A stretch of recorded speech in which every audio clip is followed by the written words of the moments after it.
might surprise you, but I don't actually follow a lot of expressly or exclusively political people on YouTube or Twitter or anywhere else. Mostly prefer to come to my own conclusions, really, for the most part. But I do follow Chunkymark, who is known as the artist taxi driver on Twitter. He only ever posts these really short snippets, like 2 minutes or whatever, really, at a time, for whatever reason.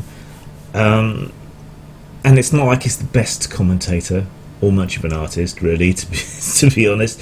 But there's something cathartic about watching him lose his rag or get all excited.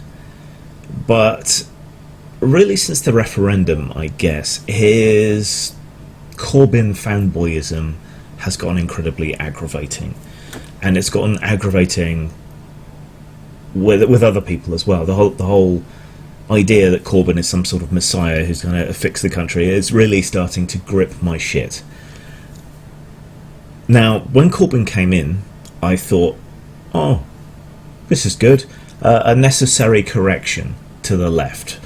So we might actually have a left and a right party. Didn't anticipate him going quite so far to the left, nor did I anticipate the Tories going quite so far to the right as they have done. But it's not this necessarily that's bothered me. I mean, the Brexit thing is the main thing. Corbyn was extremely lukewarm during the campaign. If he'd thrown more of his weight and his cult of personality behind Remain, maybe it would have won. Could have made the difference, particularly amongst younger voters, getting them activated to go out and vote, and to vote the right way, and so on. But he kind of fumbled it, because he doesn't really believe in Europe, even though the right wing likes to say it's a socialist project. He seems to like to think it's a neoliberal project. So, and he's really, really dropped the ball throughout the entire Brexit process as it has been unfolding and ongoing over time. He's just botched it. If we ever needed an effective opposition, it was now, and we don't have an effective opposition. Even now, where there is a somewhat realistic chance of bringing down the government, blocking Brexit, and then going on to have a general election, he still can't put country before party. He just can't do it. But once a government in opposition wants to be in charge of it. That's what it's all about. I mean, the most generous spin you can take on that is that he is a true believer who genuinely believes that a Labour government under him is the only way out for the country, or the best option for the country. But there's no point if that's not something that can be accomplished. But what's really, really pissing me off is the way the Liberal Democrats are being treated. The Liberal Democrats went into a coalition government previously, prior to all this mess, with the Conservatives, giving them an effective majority with the Lib Dems on board. And for this, they are being held accountable for everything that the Tories did, everything that they pushed through.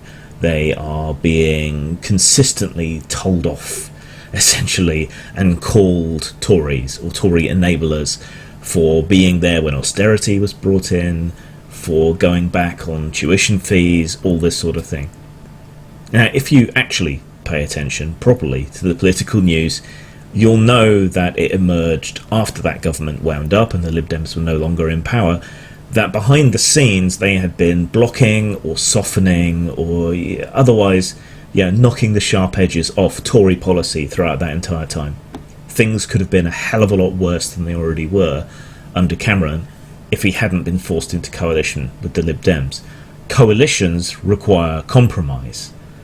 European democracies and so on are used to this. Proportional representation systems are used to this. The idea of compromise, you have to move back from your beliefs a little bit in order to get a workable majority. Our country isn't used to it because our system is usually winner takes all.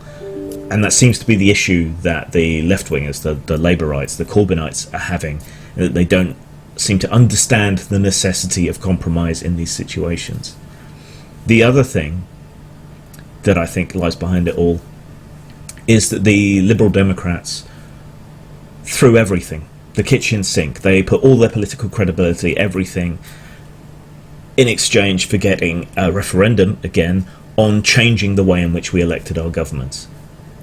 It wasn't proportional representation, which was what people wanted, so a lot of people who wanted proportional representation voted against it, and a lot of people in Labour, in the Labour movement, a lot of people in the Conservatives, in the Conservative movement, they voted against it because those two big parties stand to win sometimes from the status quo and to have near absolute power.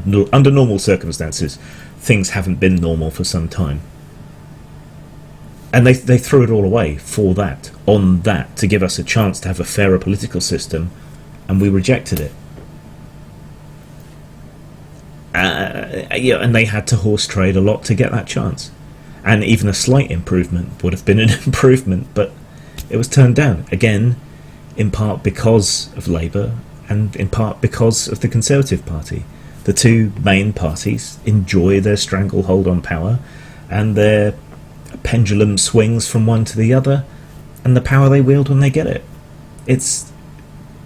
There are plenty of reasons to be upset, the Liberal Democrats, but the idea that they were behind austerity, or behind the rise in tuition fees, or that they were entirely Tory enablers or whatever, it's just not true.